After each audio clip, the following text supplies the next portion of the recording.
बढ़िया। टेस्ट की तैयारी हो गई सभी की। चलिए, बहुत शानदार।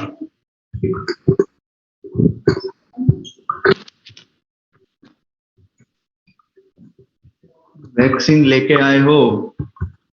कोई बात नहीं, vaccine is a good thing, हम जानते हैं कुछ नहीं होगा हमें। I am very fine.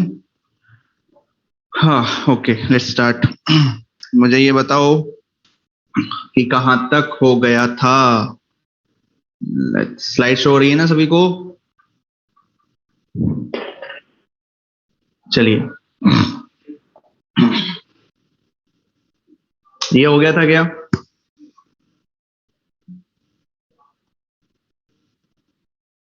यहां तक हो गया था? ये हो गया था ना? इसको बना के बता दिया था मैंने।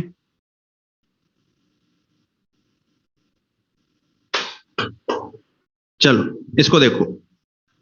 आ जाओ, आ जाओ, आ जाओ, आ जाओ।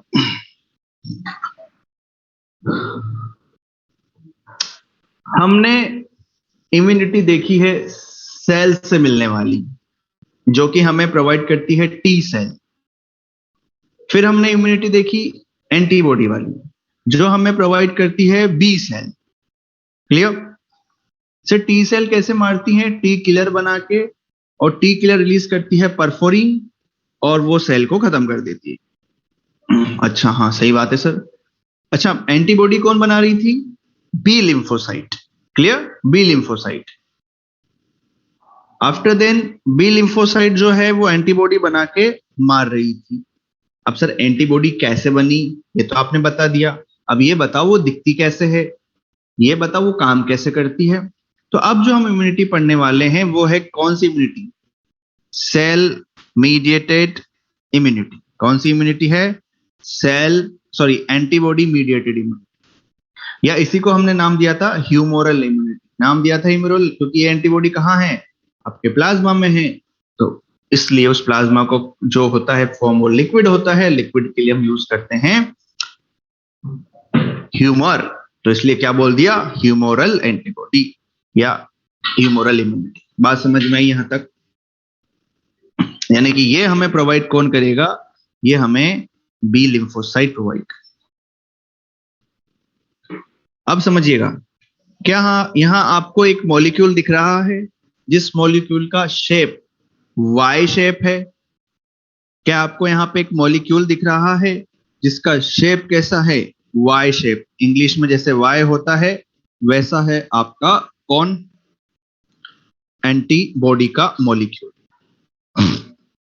अगर मैं एंटीबॉडी की बात करूं तो एंटीबॉडी क्या है? It is a complex molecule, बहुत खतरनाक मॉलिक्यूल, और made up of glyco protein. हाँ, कह सकते हैं वंशिका, बट ये उससे बहुत अलग है। कॉम्प्लेक्स ग्लाइकोप्रोटीन, सॉरी चाय नहीं पी आज मैंने। हाँ, कॉम्प्लेक्स ग्लाइकोप्रोटीन। मेन पार्ट जो होता है एंटीबॉडी का वो होता है प्रोटीन। प्रोटीन किससे मिलके बना है? प्रोटीन किससे मिलके बना होता है? So it is a long chain of amino acids. Long chain of amino acid. ठीक है। तो सर यहां पे आपको कुछ चेन दिख रही है क्या? क्या इस वाई शेप मॉलिक्यूल में कुछ चेन दिख रही है क्या? कुछ चेन दिख रही है? कितनी चेन दिख रही है आपको? सर हमें 4 चेन दिख रही है। दिख रही है 4 चेन। ये बगल वाली काउंट नहीं करनी है ना, ये अलग चीज है। ये 4 चेन दिख रही है। ये 4 चेन में सर मुझे 2 तो छोटी है और 2 बड़ी है। 2 छोटी है और 2 बड़ी है। और मैं कहूं कि ये चेन और कुछ नहीं, लॉन्ग अमीनो एसिड्स की चेन है। और लॉन्ग अमीनो एसिड्स की चेन चेन को हम नाम देते हैं पॉलीपेप्टाइड। तो यहां पर कितनी चेन्स हैं पॉलीपेप्टाइड की? तो 4 चेन हैं। 2 बड़ी है, 2 छोटी है। जो बड़ी होगी वो भारी होगी, जो छोटी होगी वो हल्की होगी। क्या क्या क्या? जो बड़ी होगी वो भारी होगी, जो छोटी होगी वो हल्की होगी। तो यहाँ पर कितनी हैवी चेन है सर? 2 हैवी चेन है और 2 लाइट चेन है, इसीलिए मैं इसको क्या नाम दे रहा हूं? H2L2 molecule. तो ये Y शेप है और H2L2 क्यों कहा? कि आपको बात समझ में आई? क्लियर?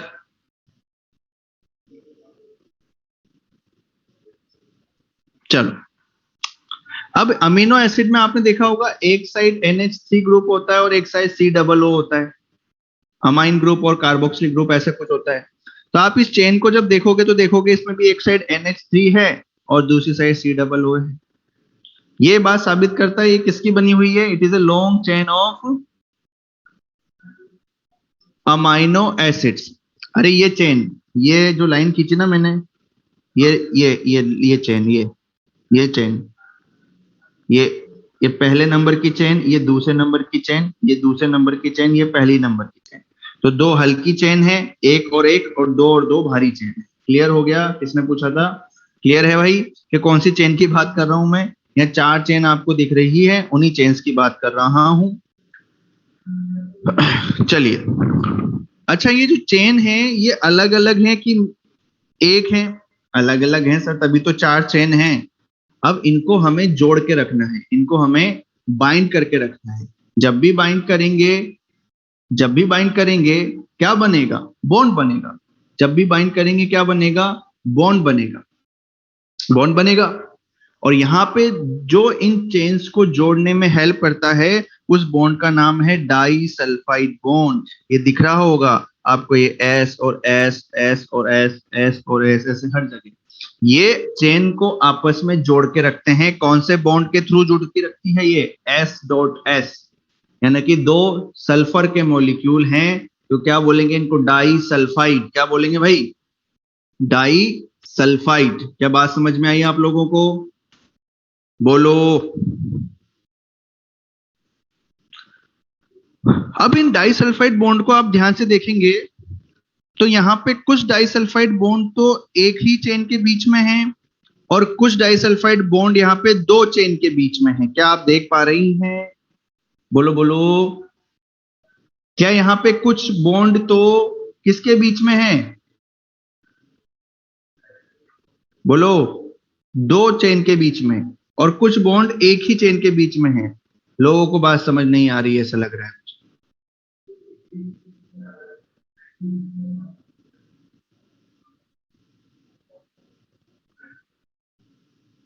एक मिनट।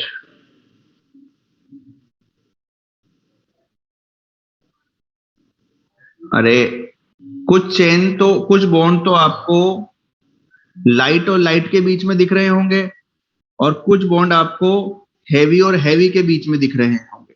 क्या दिख रहा है ऐसा? देखो, ये जो चेन जो मैंने लिखा 1 नंबर दिख रहा है, ये 2 चेन के बीच में है या एक ही चेन के बीच में है? एक में है। ये 2 नंबर लिखा वो कितनी चेन के बीच में है? 1 या 2? 1। फिर मैंने लिखा 3 नंबर, ये कितनी चेन के बीच में है? 2 अलग अलग चेन के बीच में। अच्छा, फिर मैंने लिखा 4 नंबर, ये 2 अलग अलग चेन के बीच में। तो इस तरीके से यहां पर 2 तरह के बॉन्ड दिखते हैं।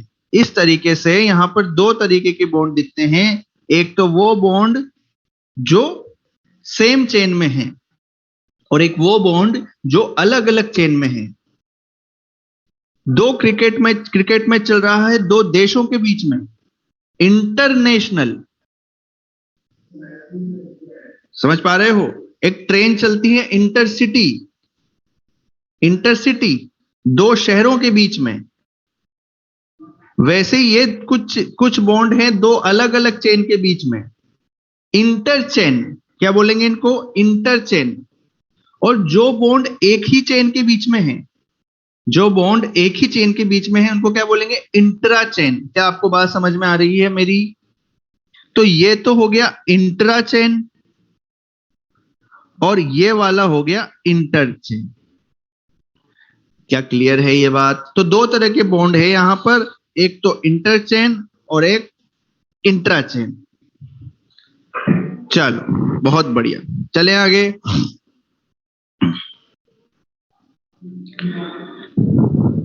ये देखो मैं यहाँ पे थोड़ा बनाता हूं आप लोगों के लिए।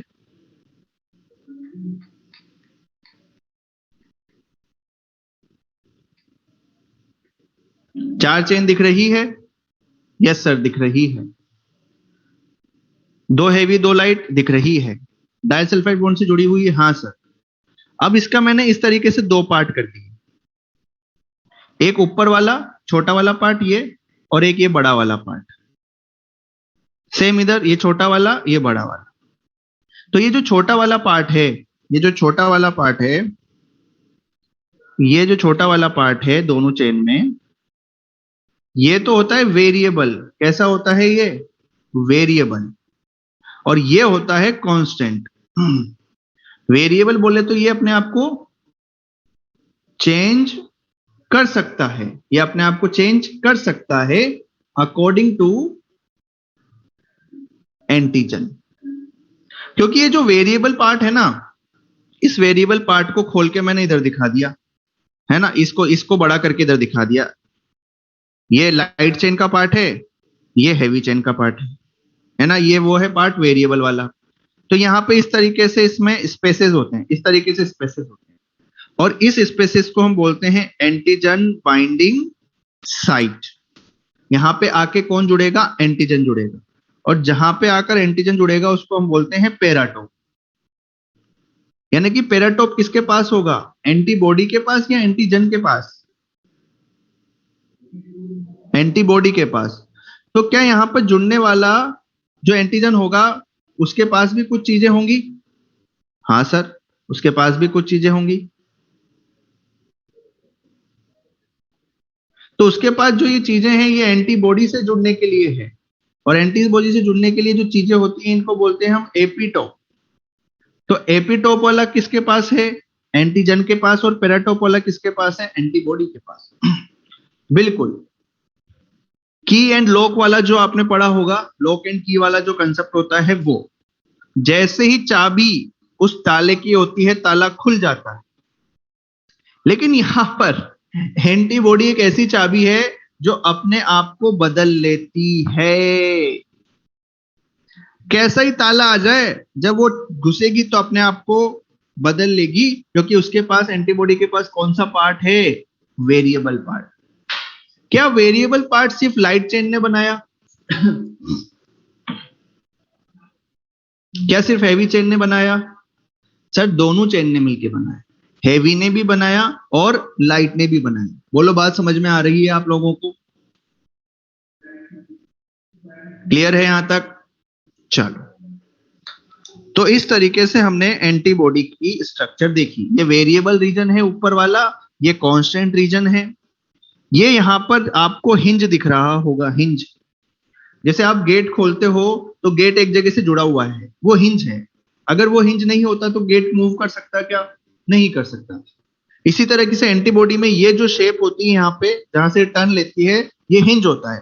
हिंज मतलब इसको फ्लेक्सिबिलिटी देता है। ये ऐसे भी हो सकती है, ये और ज्यादा चौड़ी भी हो सकती है, ये ऐसे किस तरीके से मूव कर सकती है जिस तरीके से इसको पैथोजन से जुड़ना होगा। तो ये हिंज जो रीजन है ये इसको फ्लेक्सिबिलिटी प्रोवाइड। क्या मेरी बात समझ में आई? और इसके ऊपर आपको ये वेरिएबल रीजन के ऊपर, ये यहां से यहां तक ऊपर वेरिएबल रीजन है, इस वेरिएबल रीजन के ऊपर आपको ये जो साइड दिख रही है इसको बोलते हैं एंटीजन बाइंडिंग साइट और पेराटोप। दोनों साइड मिलेगी। यानी कि एक H2L2 पर कितने पेराटोप मिलेंगे?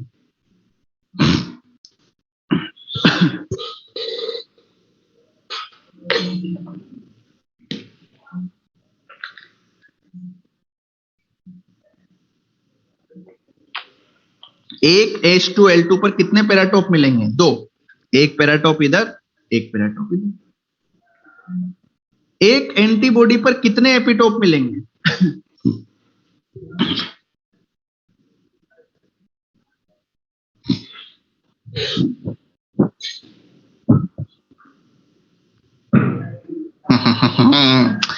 एक एंटीबॉडी पर कितने पेराटॉप मिलेंगे सर? 0 पेराटॉप। नहीं, एपिटोप कितने मिलेंगे? 0, क्योंकि वो कहां होते हैं? एंटीजन पे।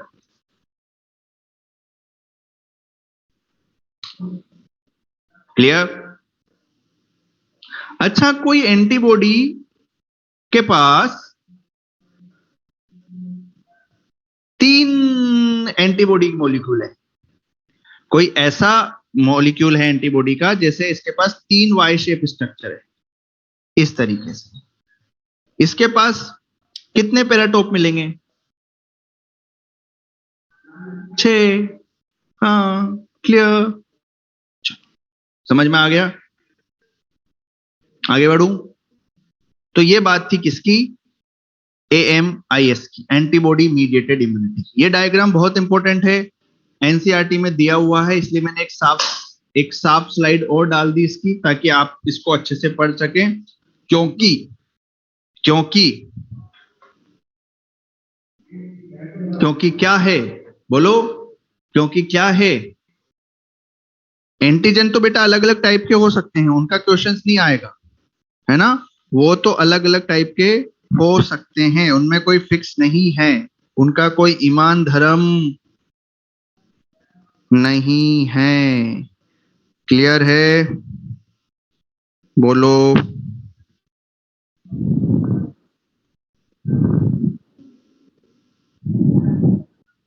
इंपॉर्टेंट है, एनसीईआरटी का है, डायग्राम आ सकता है, वो आपसे पूछ सकता है कि कौन सा पार्ट को क्या कहते हैं, कौन से पार्ट को क्या कहते हैं।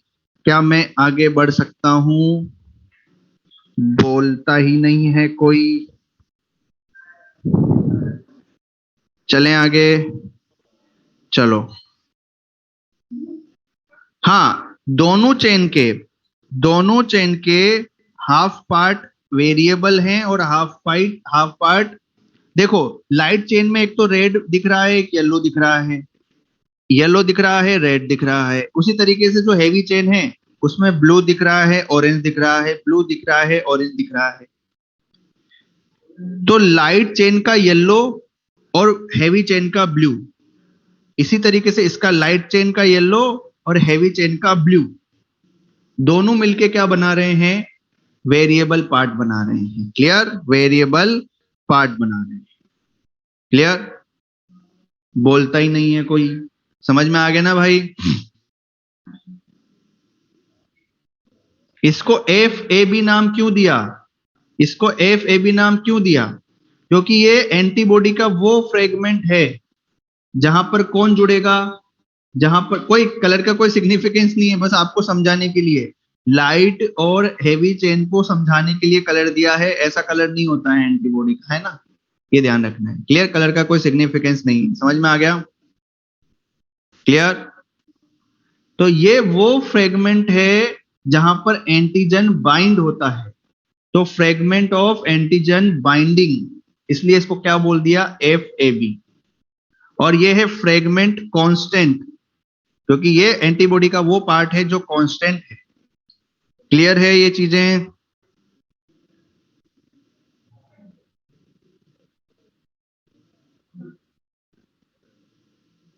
बोलो।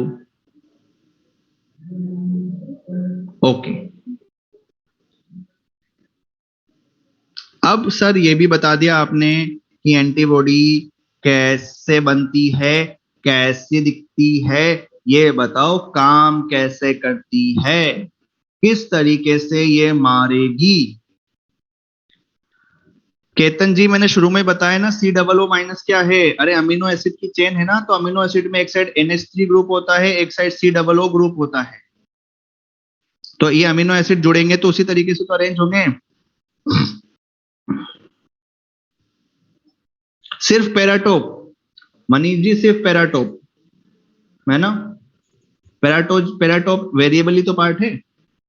चलो, तो मैंने 3 टर्मिनोलॉजी यहां पे लिख रखी है। पहला है एग्लूटिनेशन, दूसरा है ऑप्सोनाइजेशन और तीसरा है न्यूट्रलाइजेशन। ये तीनों काम किसके हैं? ये तीनों काम किसके हैं जी? ये तीनों काम है एंटीबॉडी के। किसके हैं ये? तीनों के तीनों काम है एंटीबॉडी के। सुनना ध्यान से। जैसे ही पैथोजन या एंटीजन बॉडी में आएगा तो वो पैथोजन के ऊपर एंटीजन प्रेजेंट होंगे और उस एंटीजन से अपने आप को कौन अटैच कर लेगा? कौन अटैच कर लेगा? एंटीबॉडी अटैच कर लेगी। कौन अरेंज कर लेगा भाई?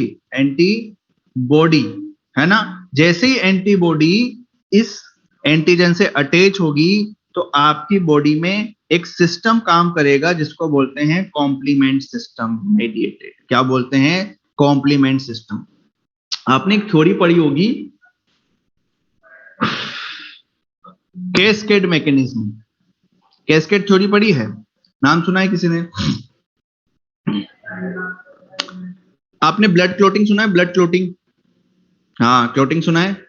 उसमें क्या होता है, कोई एक चीज एक्टिवेट होती है, फिर वो दूसरी चीज को एक्टिवेट करती है, फिर वो तीसरी चीज को एक्टिवेट करती है। तो इस तरीके का काम भी कॉम्प्लीमेंट सिस्टम में चलता है। यहाँ पर 40 तरह के प्रोटीन काम करते हैं, 40 तरह के प्रोटीन काम करते हैं, है ना। ध्यान से सुनना। जैसे ही एंटीजन बॉडी में आएगा, कौन अटैच कर लेगा उसको? एंटीबॉडी जोड़ लेगी। कौन जोड़ लेगा उससे अपने आप को? एंटीबॉडी जोड़ लेगी। और जैसे ही एंटीबॉडी जुड़ेगी तो कुछ प्रोटीन एक्टिवेट होंगे।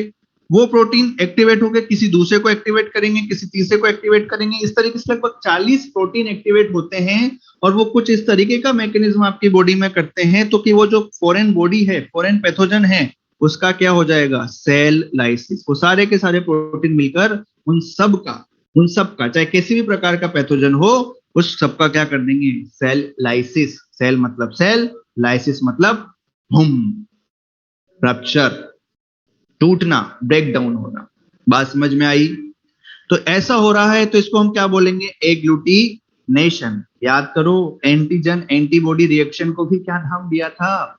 एग्लूटिनेशन। वही तो हो रहा है यहाँ कि एंटीबॉडी एंटीजन के साथ रिएक्शन कर रही है, एग्लूटिनेशन कर रही है।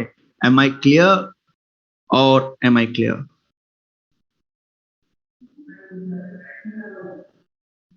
बोलता ही नहीं कोई। अब दूसरा तरीका देखो काम करने का। जब मैंने आपको टर्मिनोलॉजी पढ़ाई थी पहले लेक्चर में इम्यूनिटी के, तो वहां पर 6 नंबर पर एक टर्म लिखी हुई थी, ऑप्सोनाइजेशन। मैंने ये बोला था कि मैं आगे समझाऊंगा।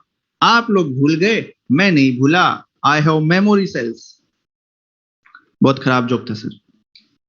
तो ऑप्सोनाइजेशन क्या होता है कि जब भी कोई पैथोजन बॉडी में आएगा, अब ये आप सोचोगे सर जब पैथोजन आ रहा है तो उसको तो एग्लूटिनेशन कर रहा है ना। अरे सब काम होते हैं, सब काम होते हैं। इतनी बार बोल चुका हूं मैंने, सब लोग एक साथ काम करते हैं। इन सबके पास यूनिटी है, इसलिए जीत जाते हैं। यूनिटी है, सब मिलके काम कर रहे हैं। तो कुछ एंटीबॉडी तो क्या करने लग गई? सेल लाइसिस करवा रही है। कुछ एंटीबॉडी ने क्या करा? इस पैथोजन को इस तरीके से चारों तरफ से क्या कर लिया? बोलो। कवर कर लिया। इस बैक्टीरिया की, इस पैथोजन की क्या कर ली? कोटिंग कर ली। और इस कोटिंग करने को ही हमने बोला ऑप्सोनाइजेशन। सर ऐसा क्या हुआ कि जो आईजीजी थी और आईजीएम थी, ध्यान से सुनेंगे, आईजीजी और आईजीएम को ही हम ऑप्सोनिन एंटीबॉडी कह रहे हैं। क्यों कह रहे हैं? क्योंकि ये दो ही एंटीबॉडी है जो पैथोजन को इस तरीके से कवर कर लेती है।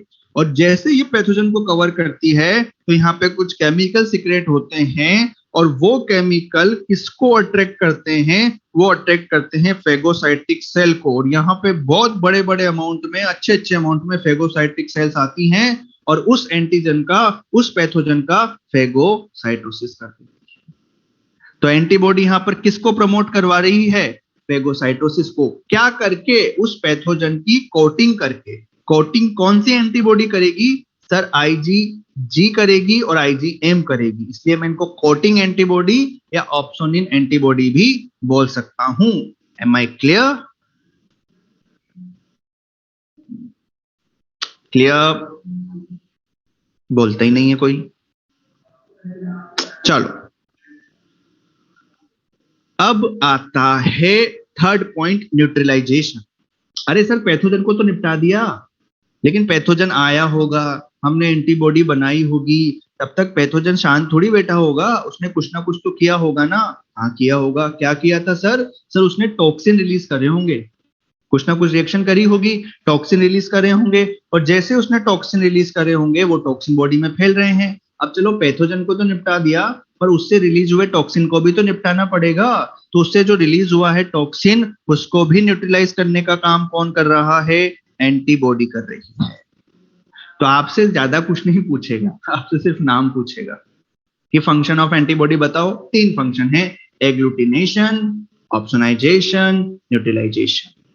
ऑप्सोनिन एंटीबॉडी का नाम पूछ लेगा, आप बता देंगे आईजीजी है और आईजीएम है। क्या हम आपको ये बात समझा पाए?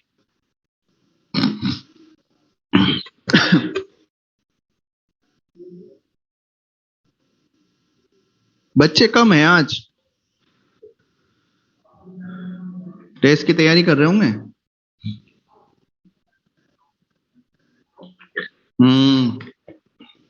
अगला टेस्ट खराब हो जाएगा फिर आज की क्लास छुट्टी।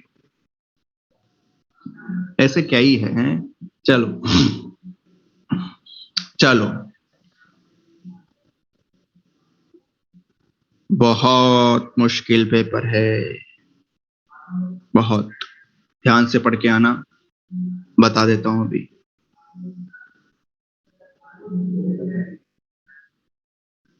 डरा नहीं रहा हूं, सच बोल रहा हूं, मजाक तो करता ही नहीं हूं मैं, तुम्हें पता है, मजाक वाला स्वभाव ही नहीं है।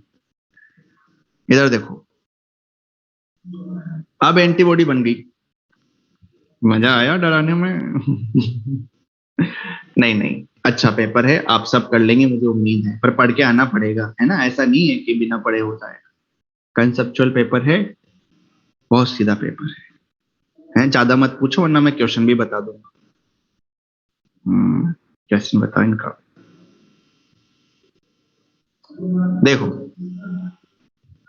अब हमने हमने देखो शुरू से 5 मिनट में मैं आपको रिवाइज कराता हूँ। एंटीबॉडी से शुरू करा था काम, एंटीबॉडी से नहीं, इम्यूनिटी से। इम्यूनिटी 2 तरह की, इननेट और एक्वायर्ड। बोलो बोलो, घर वालों को सुनाओ कि मैं पढ़ रहा हूँ। एक्वायर्ड 2 तरह का, एक्टिव और पैसिव। एक्टिव में एंटीबॉडी हम खुद बनाएंगे और पैसिव में एंटीबॉडी बाहर से आएगी, है ना? अब हमारे अंदर एक्टिव इम्यूनिटी को कौन कैरिड आउट करता है? लिम्फोसाइट। लिम्फोसाइट कहां बनी? सारी की सारी बोन मैरो में बनी। सुन रहे हो ना? बोन मैरो में बनी। कुछ तो वहीं मैच्योर हो गई, नाम दे दिया बी। कुछ टी में आके लिम्फोर हुई, थाइमस में आके मैच्योर हुई, नाम दे दिया टी सेल्स। दोनों मूव कर गई सेकेंडरी लिम्फोइड ऑर्गन में, स्प्लीन, टॉन्सिल्स, लिम्फ नोड्स। और वहां पे वो जब ट्रैप होगा आपका पैथोजन तो उसको मारेगी। जब भी जब भी जब भी पैथोजन आएगा बॉडी में, सबसे पहले स्वागत कौन करेगा? Antigen presenting cells. वो एंटीजन प्रेजेंटिंग सेल्स उसके एंटीजन को अपने सरफेस पर लगा लेगी और एक्टिवेट करेगी टी हेल्पर सेल को। टी हेल्पर सेल एक्टिवेट करेगी टी किलर को और बी लिम्फोसाइट को। T killer cell perforin release करेगी, लिम्फोटॉक्सिन रिलीज करेगी और किसको मार देगी? फॉरेन पार्टिकल को। साथ ही साथ जब बी लिम्फोसाइट एक्टिवेट हुई थी तो वो बी लिम्फोसाइट भी क्या रिलीज करेगी? प्लाज्मा सेल और मेमोरी सेल। और प्लाज्मा सेल क्या बनाएगी? एंटीबॉडी बनाएगी। जो हमारे पैथोजन सेल के अंदर जा चुके हैं उनको कौन मारेगा? सीएमआई या एएमआई। जो अंदर जा चुके हैं सीएमआई, जो बाहर घूम रहे हैं सेल के बाहर घूम रहे हैं, सेल के बाहर एएमआई। अरे आपने ट्रांसप्लांटेशन किया है, कौन रिजेक्ट करेगा? CMI. All clear? Hello bravo, Charlie to bravo, all clear sir? Okay, over and out. अब बात करते हैं एंटीबॉडी के टाइप्स की। 5 एंटीबॉडी होती है। कौन कौन सी होती है sir? IgG, IgA, IgM, IgE और आईजीडी। बहुत सारी बातें इनके बारे में लिखी हुई हैं, कुछ कुछ बातें मैं आपको बता दूंगा, आपको सिर्फ और सिर्फ वो बातें याद करनी है। क्लियर है यहां तक? बोलता ही नहीं है कोई। चलें भाई आगे, चलो।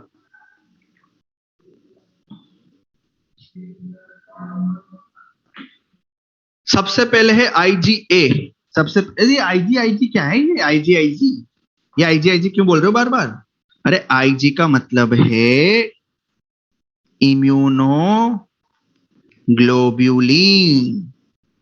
इम्यून सिस्टम प्रोवाइड करने वाला ग्लोब्यूलिन का एक प्रोटीन है एंटीबॉडी, नाम दे दिया आईजीजी, आईजीए। चलो, तो आईजीए जैसे ही हम बोलेंगे तो हमारे दिमाग में सबसे पहले आना चाहिए सिक्रेटरी एंटीबॉडी। क्या आना चाहिए? Secretory antibody. क्योंकि आपकी बॉडी के जो सिक्रेशंस है ना, जैसे सलाइवा, आपके आंसू, कोलेस्ट्रम, इन सब के सिक्रेशंस में क्या प्रेजेंट है? आपकी आईजीई। स्वेट हो गया, म्यूकस हो गया, टीयर्स हो गए, सलाइवा हो गया, कोलेस्ट्रम हो गया, इनमें कौन सी एंटीबॉडी प्रेजेंट है? सर आईजीए है, इसलिए इसको क्या नाम दे दिया हमने? सिक्रेटरी एंटीबॉडी भी दे दिया सर। और ये डाइमर के फॉर्म में होती है। कौन से मर के फॉर्म में होती है? डाइमर के फॉर्म में। इस तरीके से कितने मॉलिक्यूल होंगे यहां पर एंटीबॉडी के? 2 मॉलिक्यूल होंगे। समझ पा रहे हो ना? इस तरीके से 2 मॉलिक्यूल होंगे। क्लियर है यहां तक सभी को? ठीक है, ये इसमें आपको याद रखना है। दूसरा बात करें आईजीडी। आईजीडी को हम एक नाम देते हैं सरफेस एंटीबॉडी। अरे सर सरफेस एंटीबॉडी क्यों बोला? आप सरफेस पर आके रहेगी क्या ये? हाँ, किसकी सरफेस पर? अच्छा, इनको बना कौन रहा है? कौन सी सेल बना रही है एंटीबॉडी को? B cell. तो बी सेल क्या करेगी? ये मान लो मेरा हाथ बी सेल है, इस मेरे हाथ ने बी सेल बना, बी सेल ने एंटीबॉडी बनाई, रिलीज कर दी, एंटीबॉडी बनाई, रिलीज कर दी, एंटीबॉडी बनाई, रिलीज कर दी। लेकिन जैसे इसने आईजीडी बनाई, जैसे मेरे इस बी सेल ने आईजीडी बनाई, ये आईजीडी को छोड़ता नहीं है, अपने सरफेस पर लगा लेता है। ये बी लिम्फोसाइट ने इस आईजीडी को अपनी सरफेस पर लगा लिया, इसीलिए इस आईजीडी को मैंने नाम दे दिया सरफेस एंटीबॉडी। क्या आपको मेरी बात समझ में आई? तो ये मान लीजिए बी सेल है, और ये बी सेल के ऊपर इस तरीके से कौन लगी हुई है? आपकी डी एंटीबॉडी लगी हुई है। बहुत कम अमाउंट में मिलती है, बी लिम्फोसाइट के सरफेस पर अटैच होती है। यहां तक बात समझ में आई? क्लियर है?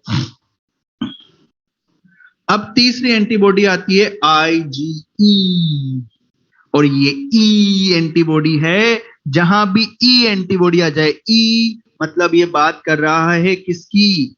एलर्जी की। आंख बंद करके एलर्जी का नाम सुन के एक ही एंटीबॉडी दिमाग में आनी चाहिए, एलर्जी।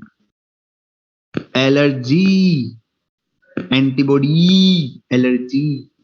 सबसे कम अमाउंट में कौन सी होती है? आईजीई होती है। इनकी खास बात है कि ये मास्ट सेल के ऊपर होती है। किसके साथ लिंकेज होता है इनका?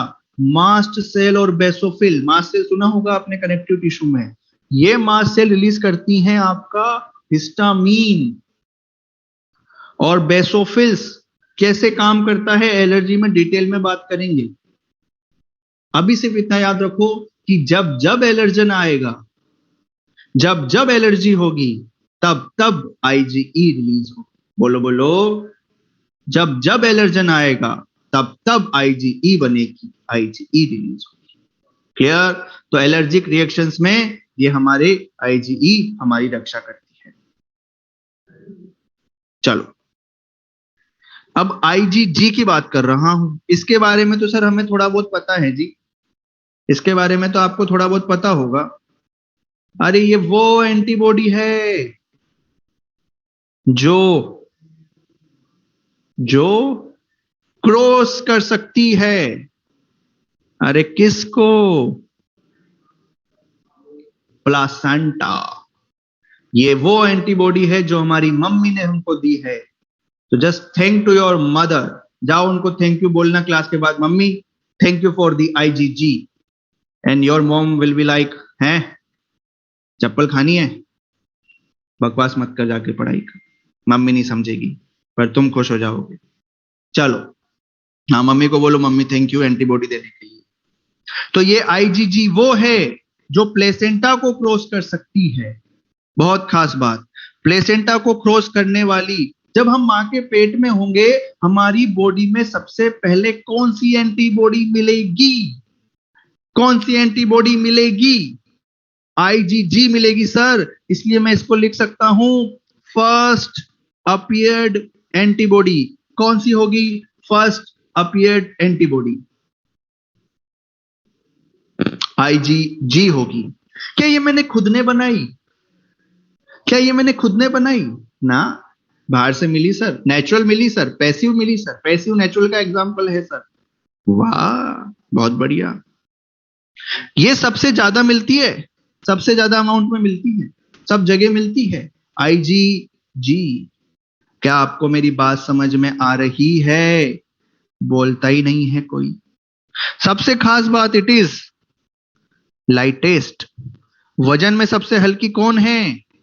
आईजीजी है। सबसे पहले मिलने वाली एंटीबॉडी आपकी बॉडी में आईजीजी, आपने खुद ने नहीं बनाई। अच्छा, क्या मैं इसको ऑप्सोनिन एंटीबॉडी बोल सकता हूं क्या? क्या मैं इसको ऑप्सोनिन एंटीबॉडी बोल सकता हूं क्या?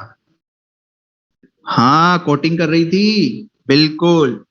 चलो, अब आता है लास्ट में आईजीएम। आईजीएम कौन सा आता है? आईजीएम। इसके लिए मैं एक वर्ड लिख रहा हूं, कंफ्यूजन आए तो बताना। Oldest antibody.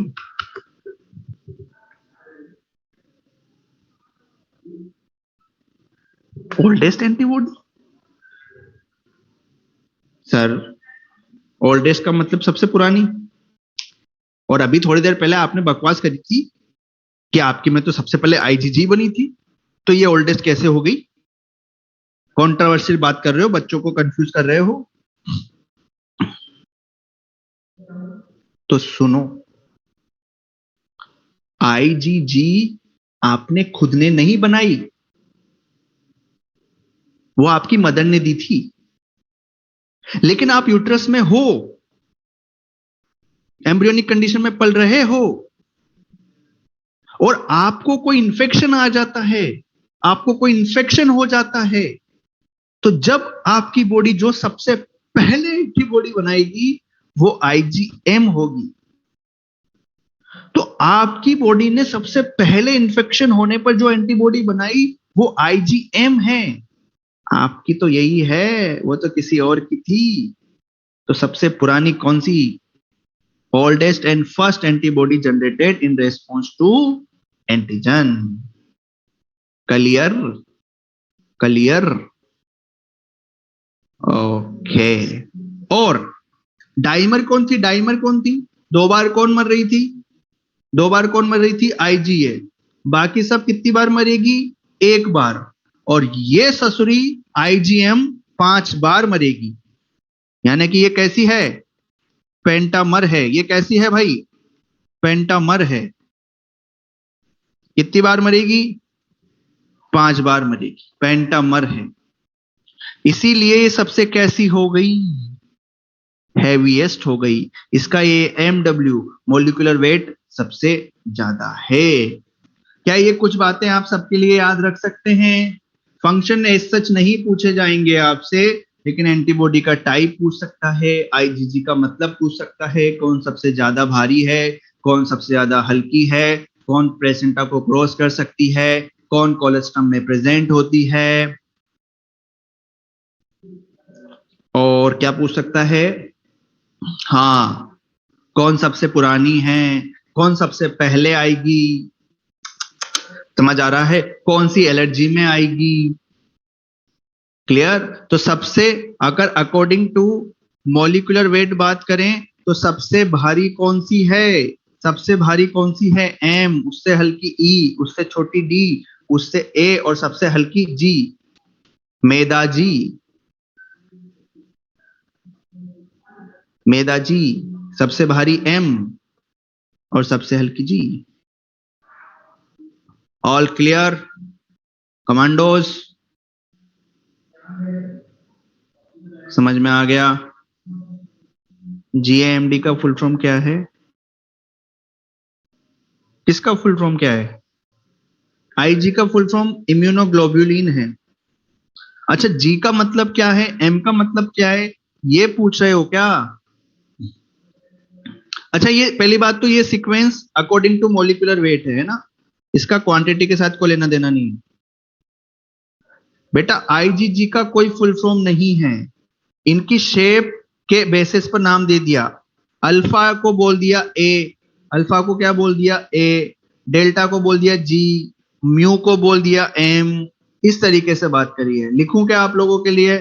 चलो मैं लिख देता हूं आप लोगों के लिए। ये एम को बोला म्यू, तो म्यू से बन गया एम। और आपका जो आईजीजी है उसको हम बोलते हैं, आईजीजी को हम बोलते हैं डेल्टा। आता नहीं है, इसको हम बोलते हैं डेल्टा। ये इस तरीके का डेल्टा ही होता है कि ये डेल्टा ही होता है ना? गामा, गामा होता है हाँ। और आईजीई को हम बोलते हैं ऐसा, आईजीई को हम बोलते हैं ई, एप्साइलिन। आईजी को हम बोलेंगे एप्साइलिन ई, आईजीई हाँ। उसको बोलेंगे हम ई चेन वाली, ई चेन वाली, इसलिए क्या नाम दे दिया ई। और आपका जो है क्या, इधर आ जाएगा आपका ए, ए को हम बोलते हैं अल्फा और डी को हम बोलते हैं डेल्टा। इस तरीके से नाम दे दिए और इनका कोई मतलब नहीं है। क्लियर है यहां तक? चलें आगे।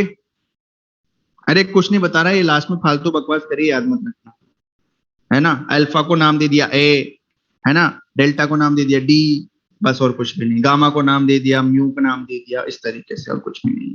कोई फालतू चीजें याद मत करना, है ना? क्लियर है सभी को? बोलो। चलिए आगे चलें। जज साहब, क्या मैं आगे बढ़ सकता हूं?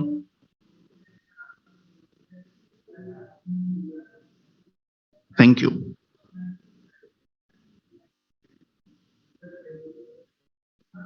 जज साहब आंसर बताओ।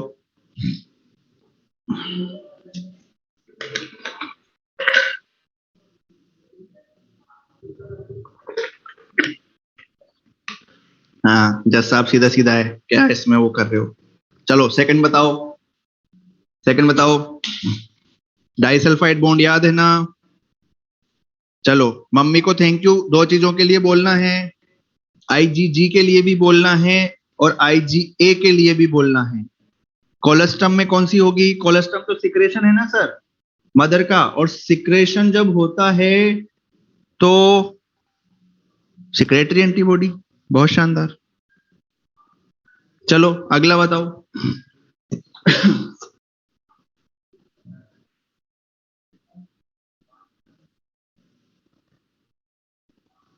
फिजिकल में कौन कौन आएगा?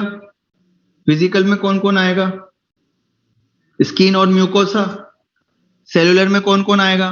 फेगोसाइटिक सेल्स और नॉन फेगोसाइटिक सेल्स। साइटोकाइन में कौन आएगा? इंटरफेरोन। और फीवर वगैरह किस में आएगा? फिजियोलॉजिकल में। चलिए फिफ्थ बताइए। अरे फिफ्थ तो कुछ भी नहीं है सर, हमें आता है, सबको आता है।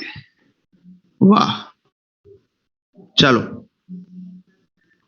Okay, let's start new term जिसका नाम है वैक्सीन। क्या नाम है जिसका? वैक्सीन, वैक्सीनेशन, टीकाकरण। बहुत फेमस हो रहा है आजकल, जिसको नहीं पता था उसको भी पता चल गया इस कोरोना की वजह से।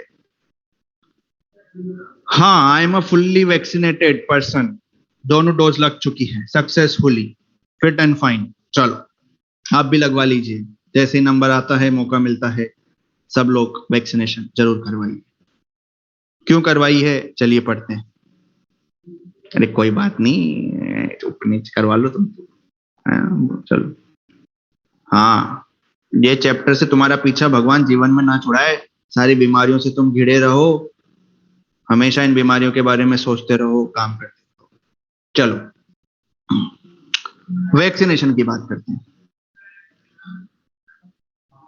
पहला क्वेश्चन आप लोगों से, आपकी इम्यून सिस्टम की वो कौन सी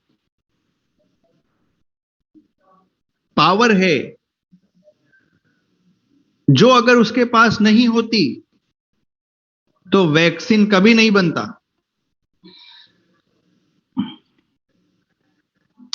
मेमोरी, मेमोरी कार्ड नहीं, मेमोरी। क्योंकि आपका इम्यून सिस्टम याद रखता है, हर लड़ाई को याद रखता है, सबको याद रखता है आपका इम्यून सिस्टम। तो साइंटिस्ट ने इन्हीं बात का फायदा उठाया कि जब जब आपकी बॉडी पहली बार लड़ रही है तब तब उस लड़ाई को याद रख रही है, और जब वही लड़ाई दोबारा लड़ रही है तो बहुत अच्छी तरीके से लड़ रही है, आपको बीमार नहीं होने दे रही। तो क्यों ना नेचुरल इन्फेक्शन हो पहली बार, उसकी जगह हम खुद इन्फेक्शन करा दें ह्यूमन की बॉडी में, और उसके लिए क्या जनरेट करा दें? मेमोरी। और मेमोरी जनरेट करवानी है तो मुझे जो रेस्पॉन्स जनरेट कराना पड़ेगा वो होगा प्राइमरी इम्यून रेस्पॉन्स। तो वैक्सीन लगाने पर हमारे अंदर कौन सा रेस्पॉन्स जनरेट होता है? Primary immune response. और वो क्या बना देगा? मेमोरी बना देगा। और जब नेचुरल इस दुनिया से हमारे अंदर पैथोजन आएगा वो होगा एनामनेस्टिक, मेमोरी बेस्ड, मेमोरी बेस्ड, और वो होता है फास्ट एंड इंटेंस। पहली बार हम बीमार नहीं पड़े जब वैक्सीन लगाई थी, क्योंकि पैथोजन को डिशुम डिशुम डिशुम करके मारा था, बेहोश करके दिया था, वीक करके दिया था। इस बार जब नेचुरल आया, जिंदा आया, बहुत सारा आया, लेकिन हमारा भी तैयारी पूरा था, हम भी सेकेंडरी इम्यून रिस्पॉन्स के लिए तैयार थे। बचपन में वो पी है क्या? पी है, सबने पी है, तुम सबने पी है, हाँ पी है, 2 बूंद जिंदगी की, पोलियो की दवाई। अरे बेवकूफ बनाया हमारा बचपन में, बचपन में अपना तो कट गया था भैया। वो पोलियो की दवाई नहीं थी, वो वैक्सीन थी, उसके अंदर पोलियो के वायरस थे। हाँ अमिताभ बच्चन, हाँ वो दवाई नहीं थी, पोलियो की दवाई नहीं है वो वैक्सीन है। हम बचपन से वैक्सीन लगवाते आ रहे हैं, पैदा होते ही वैक्सीन लगवाने। आपके आपके घर वालों के ऐसे जो मम्मी पापा बूढ़े हैं, उनके यहाँ बाजू पर ऐसे निशान देखा होगा, गोल गोल सा ऐसे, देखा है क्या? पहले वैक्सीन लगते थे ऐसे, अब जब इंजेक्शन बन गया तो आजकल निशान वगैरह कुछ नहीं रहते, है ना? तो जिनके पुराने जमाने में देखो यहाँ वैक्सीन लगती, तो वो वैक्सीन के निशान है। हम वैक्सीन बहुत पुराने जमाने से हो रहा है, अब बहुत अच्छे से हो रहा है। पहले लोग कराते भी नहीं थे, बहुत सारी चीजें थी, अब सारी चीजें। अमिताभ बच्चन को बुलवाना पड़ रहा है कि वैक्सीन लगवाओ, तब तो हमारे देश को देखो, हमारा देश अलग याद है भैया। बच्चन साहब बोलेंगे तब पिलाएंगे, नहीं तो नहीं पिलाएंगे। थोड़ी एजुकेशन की कमी है, सुधर रहा है देश, चलिए। देखा आपने लापरवाही का नतीजा। बिल्कुल। वो वैक्सीन मतलब इंजेक्शन नहीं होते थे, कुछ दूसरी, मुझे भी इतनी जानकारी नहीं है उसके बारे में, बट वो जो है वो वैक्सीनेशन के निशान थे, है ना? उस टाइम पे इतनी ज्यादा सिरिंज वगैरह भी, पहले तो कांच की चलती थी, आपको पता हो तो, कांच की चलती थी। अब प्लास्टिक वाली आ गई, डिस्पोजेबल आ गई। उससे पहले कुछ और तरीके हुआ करते थे उनको अंदर इंजेक्ट करवाने, है ना? चलो, हाँ फिर वो निशान लगा देते कि भाई बच्चे ने, फिर कुछ कुछ जगह तो चॉकलेट भी मिलती थी ना, वो 1 रुपए की 4 वाली गंदी सी। चलो, अब मेरी बात सुनो। तो हमें वैक्सीन जो दिया था वो दवाई नहीं थी सर, वो पैथोजन था सर, वो वायरस थे पोलियो के, फिर भी हम बीमार नहीं पड़े सर। क्यों? क्योंकि हमने जो वो वायरस दिए ना उस 2 बूंद की जिंदगी में, वो बेहोश था, एटीन्यूटेड था, इनएक्टिवेट था, या उसका कोई प्रोटीन था, ताकि वो हमारे अंदर जाए, हमारे इम्यून सिस्टम को जगाए, लेकिन इतना नहीं कि हमें बीमार करते, इतना नहीं कि हमें पोलियो करते। समझ पा रहे हो? इसलिए वैक्सीन बहुत सेंसिटिव चीज है, इसको बनाने में समय इसलिए तो लगता है क्योंकि अगर गलती से भी कुछ ऐसी चीज रह गई तो वो वैक्सीनेशन की जगह बीमार कर देगी आदमी। अब ये वे पोलियो में कोई खांसी जुकाम नहीं होगा, खतरनाक है ये, पैरालिसिस कर देता है। समझ पा रहे हो? तो इसका विशेष ध्यान रखते हैं वैक्सीन बनाते वक्त। चलो, तो वैक्सीन में हमें ये तो समझ में आ गया कि हम पैथोजन दे रहे हैं, दवाई ववाई कुछ भी नहीं है, सब पैथोजन है प्राइमरी इम्यून रेस्पॉन्स जनरेट करवाने के लिए। क्लियर? तो आप इसको ओरली भी ले सकते हो और इंजेक्ट भी करवा सकते हो। अलग अलग वैक्सीन अलग अलग टाइप के हैं, जो जैसा आपको चाहे। क्लियर? अब आगे बढ़ते हैं, तो इसकी हिस्ट्री की बात करते हैं। तो हिस्ट्री के बात करें तो इसकी हिस्ट्री की बात करते हैं तो एडवर्ड जेनर की बात करें। एडवर्ड जेनर जो हैं वो ब्रिटिश हैं, इंग्लैंड, अंग्रेज हैं, ससुरा का नाम, अंग्रेज। बात है 1796 की। इधर अंग्रेज हमारे ऊपर राज कर रहे थे, उधर इनको एक बीमारी ने बहुत बुरी तरीके से घेर लिया था वहां पर, जिसका नाम था स्मॉल पॉक्स। आज तो स्मॉल पॉक्स खत्म हो गई है लगभग लगभग दुनिया से। क्या नाम था बीमारी का? ध्यान से सुनेंगे, स्मॉल पॉक्स। खतरनाक बीमारी, सब लोगों को फैल रही। एडवर्ड जेनर परेशान कि कब मेरे नंबर आएगा, मैं मरूं। नहीं, मैं तो नहीं मरूंगा, मैं कुछ करना चाहती हूँ। रिसर्च करने लगे, तो उन्होंने देखा कि जो दूध वाले हैं ना, दूध वाले जो गाय पालते हैं, जो दूध निकालते हैं, मिल्क मेड, यार उनको ये स्मॉल पॉक्स नहीं हो रहा। अरे यार, उनको स्मॉल पॉक्स नहीं हो रहा कि नहीं? यार ऐसा क्या है, वो इंसान है कि कौन सी गाय का दूध पीते हैं जो सालों को इनको। चलो गाय का दूध चेक करते हैं। जब उस गाय के दूध को चेक करा तो उसमें तो कुछ खास नहीं मिला, लेकिन उस गाय में एक इन्फेक्शन मिला, काउपॉक्स का। ये काउपॉक्स गाय में था। जब मिल्क मेड काउ के साथ रहते थे तो ये काउपॉक्स किस में गया? मिल्क मेड में गया, ग्वालों में गया, दूध वालों में गया, और उनके अंदर ये हल्का सा उनको बीमार करता, लेकिन उनको कोई दिक्कत नहीं होती। लेकिन उनके अंदर क्या जनरेट हो गया? Primary immune response. और उसी के जैसा कौन था? Small pox. उन्हीं के जैसा कौन था? Small pox. तो जब उनके अंदर नेचुरली स्मॉल पॉक्स आया तो सेकेंडरी इम्यून रेस्पॉन्स जनरेट हुआ। समझ पा रहे हो? तो ये कारण था कि मिल्क मेड को नेचुरल वैक्सीन लग गई, उनको बेचारों को पता ही नहीं कि हम वैक्सीन लगवाए जा रहे हैं। समझ पा रहे हो? वो क्लोजली कांटेक्ट में थे काउपॉक्स के। काउपॉक्स ने उनको हल्का सा बीमार करा, ठीक हो गए, सर्दी जुकाम हुई, ठीक हो गए, लेकिन प्राइमरी इम्यून रेस्पॉन्स आ गया। अब जब स्मॉल पॉक्स आया तो कुछ नहीं हुआ। ये बात एडवर्ड जेनर ने देखी कि यार कुछ तो चक्कर है। सॉरी। फिर उन्होंने क्या करा, एक 8 साल के बच्चे को पकड़ा, बोले बेटा ले डेयरी मिल्क ले, किटकैट ले, बस एक इंजेक्शन लगवा ले प्लीज। उसने कहा अच्छा ठीक है, 50 रुपए दोगे? हाँ दूंगा। बहुत बड़ी बात थी 50 रुपए। ले ले 50, अभी ले ले, तू चल मेरे साथ। तो उसको इंजेक्शन लगा दिया एडवर्ड जेनर ने। किसका? काउपॉक्स का। किसका लगाया? काउपॉक्स का। काउपॉक्स का लगाया, बच्चा के लिए जा खेल बेटा खेल। वो बच्चा बीमार पड़ गया, बुखार आ गई, सर्दी जुकाम हो गई, वो रोने लग गया कि वो अंकल ने इंजेक्शन लगाया था, नहीं है वो। लेकिन वो थोड़े दिनों में ठीक हो गया, थोड़े दिनों में ठीक हो गया, फिर खेलने लगा। फिर बुलाया, बेटा इधर आ, बुखार आई थी? हाँ। अब सही हो गया कि हाँ? कोई दिक्कत तो नहीं आ रही कि नहीं? एक इंजेक्शन और लगवा ले। हैं, बीमार कर देता पिछली बार, अब नहीं लगवा रहा, ले 100 रुपए ले ले। बिक गया बेचारा। उसने कहा चलो ठीक है। और इस बार उसी बच्चे के अंदर उन्होंने लगा दिया स्मॉल पॉक्स। स्मॉल पॉक्स दे दिया उसको। खतरनाक काम करा एडवर्ड जेनर, छोटी मोटी चीज थी क्या? बोले स्मॉल पॉक्स लगा दिया। उसने कहा अंकल इस बार तो कुछ नहीं होगा ना? कि नहीं नहीं कुछ नहीं होगा। फिर बच्चा खेल रहा, हल्का फुल्का फीवर आ गया, वापस ठीक हो गया। उसने देखा एडवर्ड जेनर ने, वाह यार, मतलब स्मॉल पॉक्स मैंने दे दिया इसको, पर साले को कुछ नहीं हुआ। उसने सेम एक्सपेरिमेंट कुछ अदर पर्सन पे भी किए और उसको सेम रिजल्ट मिला। उसको हाथ लग गया भैया, अब अपने को मजा आ गया, उसको सक्सेस मिल गई और उसने टर्म दिया वैक्सीनेशन। और इसी तरीके से फादर ऑफ इम्यूनिटी कहा जाने लगा एडवर्ड जेनर को। बहुत तगड़ा। समझ पा रहे हो? बीमारी से बचा लेता है वैक्सीन, बीमारी होने ही नहीं देता। इतनी खतरनाक चीज है वैक्सीन।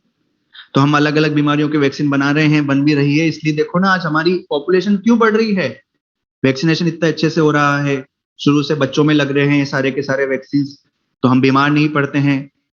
नहीं नहीं, बीमारियां आ रही है, काम चल रहा है, बट पहले से हमारा जो हेल्थ इंफ्रास्ट्रक्चर है पूरी दुनिया में ही सब में बहुत अच्छा हुआ है। यहां तक बात समझ में आई? अरे इतने कमेंट आ गए, रुको रुको। शक्तिमान, हमारे यहाँ स्मॉल पॉक्स को माता कहते हैं, तो मैं क्या करूं? कोरोना ने थोड़ी पॉपुलेशन कम कर दी? अरे कोई population come. Okay, I will see that. हाँ, चिकन पॉक्स होता है, स्मॉल पॉक्स नहीं होता। स्मॉल पॉक्स तो कब का दुनिया में गायब हो चुका है, चलो बच्चों को पता है ना बच्चों। चलें आगे। तो इस तरीके से हमारे पास इम्यूनिटी, ये वैक्सीन की बात आई।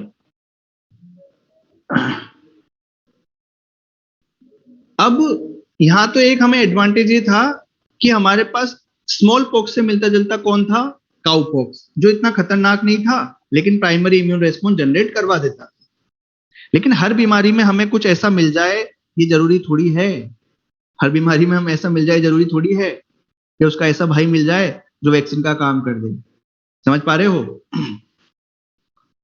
तो फिर एक साइंटिस्ट आए, लुइस पास्चर, सबने नाम सुना है, फ्रांस के रहने वाले थे ये, फ्रांस। बहुत खतरनाक आदमी था भाई साहब ये। आप जब दूध पीते हो ना थैली वाला, अमूल दूध पीता, कोटा सरस, कोटा फ्रेश और ये सरस वगैरह जो भी आपने नाम सुना हो, इन सबकी थैली के ऊपर लिखा आता है पाश्चराइज दूध, पाश्चरीकृत दूध। पाश्चर जो नाम है ना, लुइस पाश्चर ने आया। तो लुइस पाश्चर ने क्या दी थी, एक टेक्निक दी थी किसी भी पैथोजन को इनएक्टिवेट करने की। भाई साहब बहुत खतरनाक काम कर दिया इन्होंने, कि ये जिंदा अगर हम दे देंगे पैथोजन तो वो आदमी को बीमार कर देगा। तो कुछ ऐसा करा जाए उसके साथ कि वो अंदर तो जाए, उसको अंदर तो जाए लेकिन बीमार ना करे। तो ये टेक्निक दी थी लुइस पाश्चर ने। आप उसको गर्म कर दो दूध को, क्या करा जाता है, दूध पैक किया जाता है ना, तो उसमें सारे बैक्टीरिया को गायब कर दिया जाता है। हाई प्रेशर पे उसको डाला जाता है, सारे बैक्टीरिया गायब हो जाते हैं, उसको एयर टाइट थैली में बंद करके आपको दे दिया जाता है। जब तक वो थैली नहीं खुलेगी तब तक कोई बैक्टीरिया उसके अंदर नहीं जाए। लेकिन जैसे आप थैली काट देते हो तो बैक्टीरिया अंदर चला गया, क्योंकि एयर के कांटेक्ट में आ गया। अब आपको उसको गर्म करना पड़ेगा वरना वो खराब हो सकता है। क्लियर? तो इन्होंने वो चीजें बताई और इन्होंने इनएक्टिवेट करने का तरीका दिया। बहुत बढ़िया काम कर दिया। पैथोजन इनएक्टिवेट किए जाते हैं, वैक्सीन बनाए जाते हैं, लोगों को बीमारियों से बचाया जाता है। इस तरह इन्होंने वैक्सीन बनाई कार की। कार, मारुति सुजुकी नहीं, कार। चिकन कोलेरा, एंथ्रेक्स और रेबीज। चिकन कोलेरा, एंथ्रेक्स और रेबीज। रेबीज सुना है ना आपने, कुत्ते के काटने से होता है। ना सिर्फ कुत्ते के काटने से, बल्कि हर एक वो इन्फेक्टेड एनिमल जिसकी सलाइवा में आपको रेबीज मिले उसके काटने से हो सकता है, बंदर के काटने से हो सकता है, भेड़िए के काटने से हो सकता है। लेकिन आम पब्लिक जो है उसको ज्यादातर कुत्ते काटते थे, तो हम कुत्तों को बदनाम करने लग गए। क्लियर है? और भी एनिमल्स है जिनकी वजह से ये हो सकता है। चले आगे। तो इन सब की वैक्सीन किसने बनाई, लुइस पास्चर ने बनाई। और सबसे इंपॉर्टेंट तरीका क्या दिया, इनएक्टिवेट करने का तरीका दिया। अच्छा अनिशा जी, टेक केयर। चलें, फिर एक साइंटिस्ट आए, वॉन बेरिंग। इन्होंने और तगड़ा काम करा। ये जहां रहते थे ना वहां पे शीप, भेड़ बीमार पड़ती थी, उनको एक डिजीज हो जाती थी, डिप्थीरिया। कौन सा हो जाता था उनको, डिप्थीरिया हो जाता था। भेड़े मरने लगी। तो इन्होंने क्या करा, एक हट्टी खट्टी स्वस्थ एकदम फर्स्ट क्लास भेड़ ली, बढ़िया भेड़ ली इन्होंने, और उस भेड़ को हल्का सा क्या दिया, डिप्थीरिया दिया। फिर हल्का सा क्या दिया, डिप्थीरिया दिया। भेड़ बीमार नहीं हुई, एंटीबॉडी बनाने लगी। हल्का सा डिप्थीरिया दिया, बीमार नहीं हुई, इम्यूनिटी, एंटीबॉडी बनाने लगी। अब उस हट्टी खट्टी भेड़ से इन्होंने एंटीबॉडी ली और किसको दे दी, जो भेड़ बीमार पड़ी हुई थी, जो शीप बीमार पड़ी हुई थी। जैसे ही उस शिप को ये एंटीबॉडी लगाई, वो शिप बहुत जल्दी रिकवर हो गई, ठीक हो गई। पैसिव इम्यूनिटी, यहां एंटीबॉडी बाहर बनवा के दे रहे हैं, तो फादर ऑफ पैसिव इम्यूनाइजेशन किसको बोला गया, वॉन बेरिंग को बोला गया। क्लियर है? तो आप ये बात हमेशा ध्यान रखेंगे, vaccine is a different thing. Vaccine is a example of active immunity, but anti-serum, anti-tetanus, these all are the example of passive immunity। समझ रहे हैं आप मेरी बात को? एक्टिव, श्रुति जी एक्टिव करेगा ना। इन्होंने वैक्सीन बनाई थी, वैक्सीन बनाई थी। वैक्सीन हमेशा एग्जांपल होगा। मैं उस डायग्राम को जो पहले दिन पढ़ाया था ना, इसलिए मैं बहुत ध्यान से बोल रहा था, आपको उस वक्त बहुत इजी लग रहा था, अब कंफ्यूजन हो रहा है। Vaccine is a active immunity. हाँ, बहुत बढ़िया अनिशा। एक में हम पैथोजन दे रहे हैं, एक में एंटीबॉडी दे रहे हैं। जिसमें पैथोजन दे रहे हैं वो वैक्सीन है, जिसमें हम एंटीबॉडी दे रहे हैं वो पैसिव है। बचपन में हमें जो टीके लगे हैं, वैक्सीन लगे हैं, वो सब वैक्सीन हैं। जो इंजेक्शन लगे हैं वो सब वैक्सीन हैं। बच्चों को वैक्सीन का चार्ट मिलता है जब पैदा होता है ना कोई भी बच्चा, तो हॉस्पिटल से आपको एक चार्ट मिलता है कि इसको इस टाइम पे ये वैक्सीन लगेंगे, वैक्सीनेशन के लिए आ जाना। सरकार फ्री में वैक्सीन लगाती है बच्चों को, ताकि आने वाले टाइम पे हमारी जो जनरेशन है वो अच्छी रहे। मान लो बचपन में हम पैदा हुए, हमें क्या लगा दिया गया? टिटनेस का इंजेक्शन लगवा दिया गया। वो जो टिटनेस का इंजेक्शन बचपन में लगता है वो वैक्सीन होता है। वो क्या होता है? वैक्सीन होता है। अब मान लो तुम खेल रहे हो, तुम्हारे चोट लग गई, रस्टेड आयरन से चोट लग गई, तुम्हारे धूल में गिर गए, तुम्हें हॉस्पिटल ले जाया गया। अब जो तुम्हें टिटनेस का इंजेक्शन लगेगा वो वैक्सीन नहीं होगा। वैक्सीन बीमारी के बाद नहीं दिया जाता, पहले दिया जाता है। वो एंटीबॉडी होगी टिटनेस के लिए, यानी कि वो एटीएस होगा, एंटी टिटनस सीरम। क्लियर है मेरी बात? वैक्सीन तो एक प्रोफाइल एक्सिस हुआ ना। प्रोफाइल एक्सिस समझते हो? प्रिवेंशन, बचाव हुआ कि हम बीमारी से पहले वैक्सीन बना लें, वैक्सीन लगवा ले तो हमें बीमारी होगी नहीं। हम प्रिपेयर रहें, हम तैयार रहें। समझ पा रहे हैं आप मेरी बात को? लेकिन अगर एक बार बीमारी हो गई, एक बार बीमारी हो गई, तब फिर हम वैक्सीन नहीं भैया, तब तो हमें दवाई चाहिए। या तो दवाई दो या एंटीबॉडी दो, ताकि मेरी बॉडी को क्या मिल सके? सपोर्ट मिल सके। Am I clear?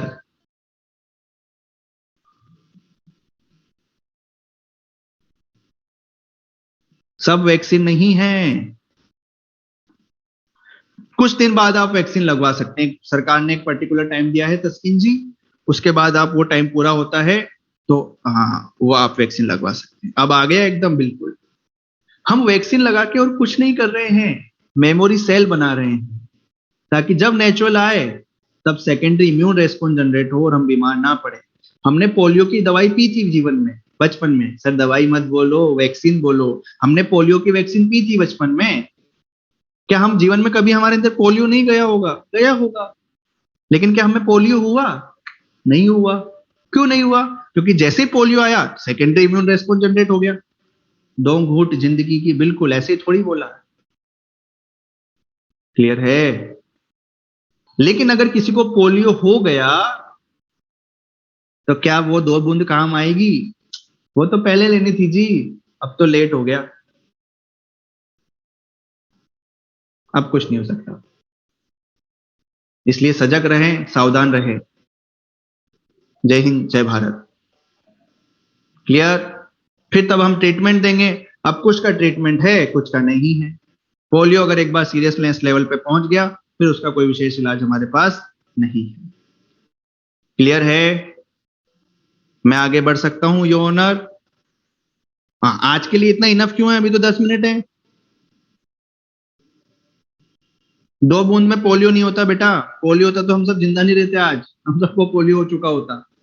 जो डोज फिक्स की जाती है ना, अभी आपको कोविशील्ड कोवैक्सीन का इंजेक्शन लगाया गया, क्या 4-5 शीशी लगा दी? क्या फिक्स अमाउंट में लगाया गया ना? तो साइंटिस्ट लोग बता देते हैं भाई इसको इतना लगाना है।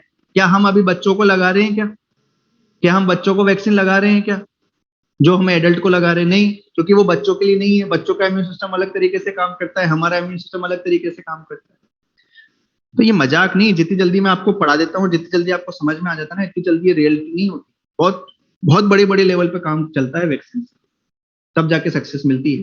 2-3 दिन पहले ही मैं आपको बताऊं, 30 साल से मलेरिया की वैक्सीन पे काम चल रहा था। डब्ल्यूएचओ ने अभी 2 दिन या 3 दिन पहले ही डब्ल्यूएचओ ने उस मलेरिया की वैक्सीन को अप्रूवल दिया है। समझ पा रहे हो आप मेरी बात? तो बहुत टाइम लगता है।